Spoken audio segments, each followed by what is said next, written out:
The 2025 Indiana Pacers are one of the most unlikely NBA Finals teams that we have ever seen, and their path to putting together this roster was almost as impossible as their success. Years of savvy moves, great drafting, and a handful of masterful trades, all leading to a fantastic playoff run, a run to the finals 15 years in the making. So we have to go all the way back to the 2010 NBA draft. The making of this finals team really does begin back in 2010. And at the time, Indiana was just kind of fine. They were pretty much the definition of mediocre. They'd been winning 30-something games for the last handful of seasons. They've got some decent pieces. Danny Granger is there and is clearly really good, but they don't really have a true direction. And they were sitting at 10th overall in that draft, and they selected Paul George. And this selection of Paul George leads to everything that happens over the next 15 years for the Indiana Pacers. There actually was a lot of speculation at the time that Gordon Hayward was going to be the selection here at 10th overall if he was there. Almost every mock draft had Gordon Hayward going to Indiana. He played in Indiana in college at Butler, but Hayward goes one pick earlier to Utah, and so Indiana ends up selecting Paul George. And at the time, this was really seen as a risky, kind of high upside, low floor pick. It was clear that he was talented, but also kind of known for losing focus and just kind of being out there, but not really impacting the game. And at the time that George is drafted, like I said, the team is just kind of fine. He has an okay rookie season, but then things really start to pick up the following year. Year 2 for him is the lockout shortened season for the NBA. He plays in all 66 games. His stats improve, and it's clear just in year 2 that the Pacers have found something. I'm not sure anybody thought that he was going to be this perennial All-NBA guy, someone that ultimately would finish top 5 in MVP voting in one of his seasons, but he's clearly something. And the team had brought in a couple of veterans to try and take the next step. They brought in David West. They traded for George Hill famously in the 2011 draft when they traded away the pick that would become Kawhi Leonard. Roy Hibbert is doing some stuff for them in the front court. They're clearly building towards something with George being a part of that. Then we go to year 3, and that's really George's breakout season. Danny Granger starts dealing with a bunch of injury issues, and it becomes clear that this is going to be Paul George's team moving forward. His athleticism, his two-way impact, his shot making, there is something here. And that also starts to extend to the postseason. They go on a couple of deep playoff runs. They really push the LeBron, Bosh, Wade Heatles in a couple of those playoff series, and he's getting a bunch of postseason experience. In year 2, he's playing in 11 playoff games, and then year 3 and year 4, 19 games in each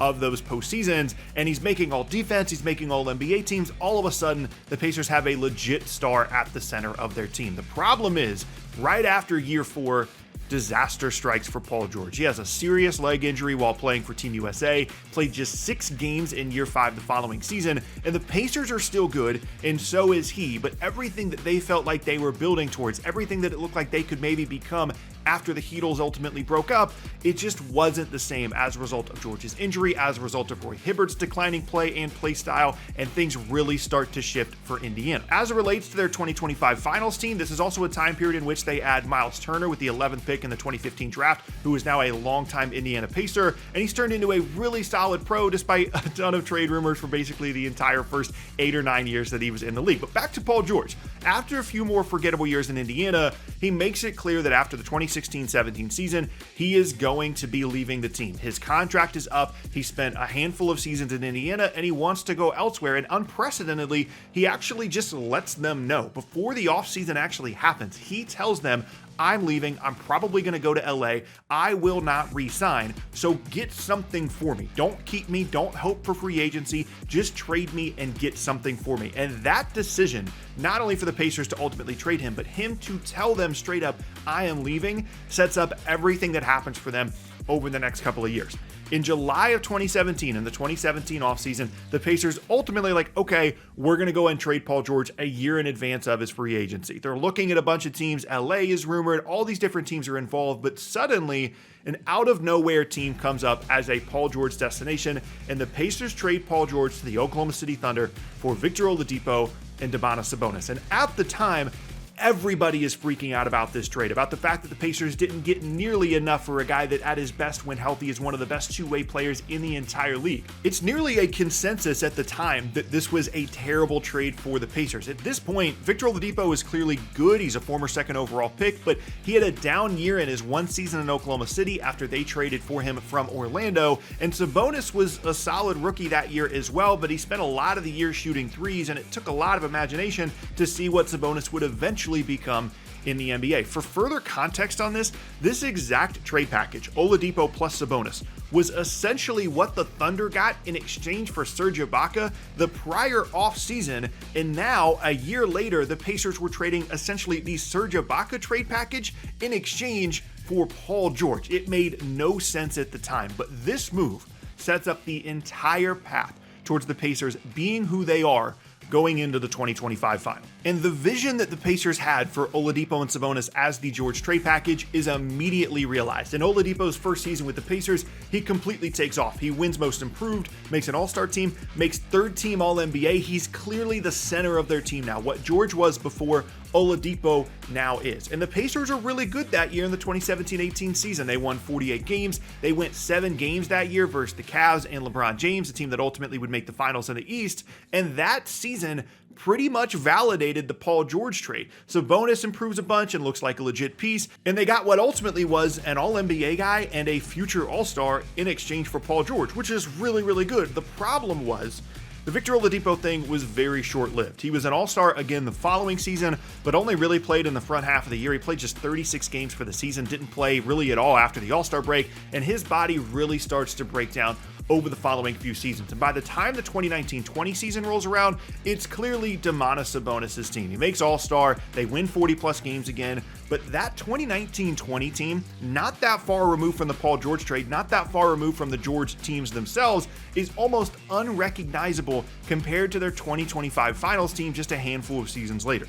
They added TJ McConnell in the 2019 offseason, Miles Turner is there, and that's pretty much it. You're talking about Malcolm Brogdon, TJ Warren. These are the big pieces on the roster at the time outside of guys like Sabonis that we've already talked about. And after that season, they're kind of just okay. They try and add some pieces, someone like Karis LeVert, who was part of the extended James Harden to the Brooklyn Nets trade. They trade away Victor Oladipo in that deal. And then we go into the 21-22 season. They make a change at head coach and bring in Rick Carlisle, which ultimately has been essential to their run to the 2025 finals, and they start to really reshape their roster over the following few seasons. The 21-22 season is where things really change for Indiana as well, because historically, this is not a team that is bottom out. This is not a franchise that wins 20-something games. If the Pacers are bad, they win 30-something games. They pick 10th, 11th in the lottery. This is not a team that tanks. This is not a team that wins 20-something games. They value being good. They value having a competitive product,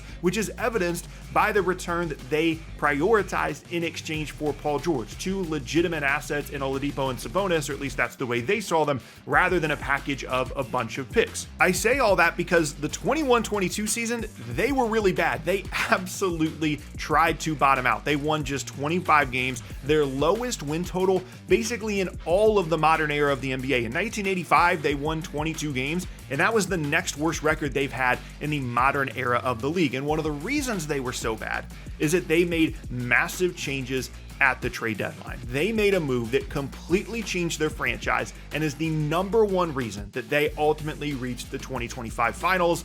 They traded Domantas Sabonis for Tyrese Haliburton. At the time, it was pretty clear that Sabonis was just not going to take them very much further. He was a very good piece at the center of their team, but they needed more around him that they simply didn't have. He was a good player, but the rest of the roster had fallen apart around him, and they needed at least a mini reset. And what followed was truly one of the most shocking trades in recent NBA history. At the 2022 NBA trade deadline, Tyrese Haliburton was traded alongside Buddy Hield and Tristan Thompson in exchange for Justin Holiday, Jeremy Lamb, Domantas Sabonis, and a second-round pick.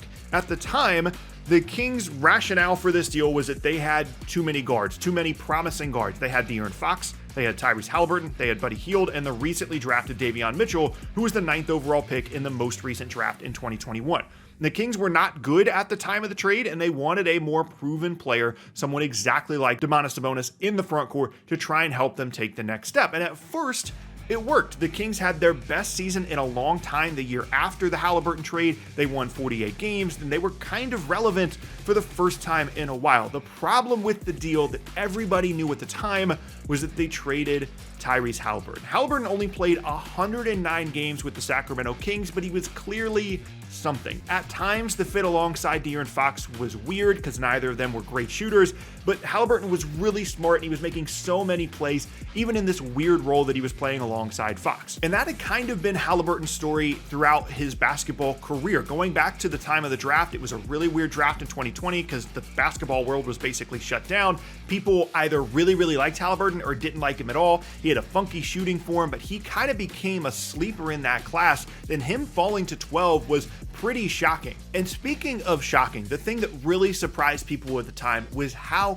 quickly the Kings moved on from Tyrese Haliburton. This wasn't someone they'd had on the team for 4 seasons, 5 seasons that they've signed to a new deal. This is a guy that had played a season and a half in Sacramento. He was in the second year of his rookie deal and clearly was doing positive things for the team. People weren't necessarily projecting like perennial All-NBA for Tyrese Haliburton, but the team control that him being in only the second year of his rookie contract represented was a massive value in exchange for someone like Sabonis that was clearly good, but was on a big contract and was much older. Trading a young player like that so quickly only really happens in exchange for superstars. You're talking about Shai Gilgeous-Alexander in exchange for, ironically, Paul George from Oklahoma City to LA.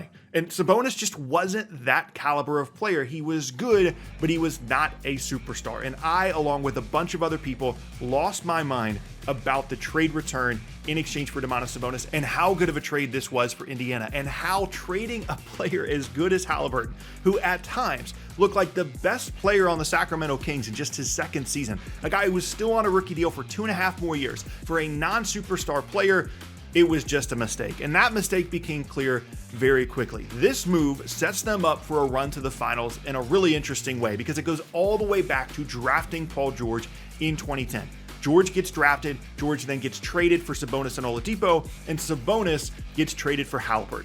That first stint with Indiana, Haliburton played 26 games in the second half of the 21-22 season and established himself as the main building block moving forward. And from that point on, they set out to build the rest of the roster. In the 2022 offseason, they added a couple of guys like Aaron Nesmith, who was traded with some contracts and a first-round pick from the Celtics in exchange for Malcolm Brogdon. They also drafted Benedict Mathurin and Andrew Nembhard in the 2022 draft at 6th and 31st, respectively. And Nembhard is a pretty interesting situation as well because him and someone we're going to talk about later, Ben Shepherd, both of those picks came courtesy of trading Karis LeVert, who I mentioned earlier, to the Cavs at the 2022 trade deadline, and LeVert got to the Pacers only through the James Harden to the Nets trade in January of 2021, where they sent out Victor Oladipo to the Rockets. So really, Nembhard, Shepherd, and Haliburton all end up on Indiana as kind of a result of the Sabonis Oladipo, kind of the result of the initial Paul George selection and trade in 2010 and 2017. So they add those guys, and then in the following 22-23 season, you can really start to see this roster taking shape. They only win 35 games,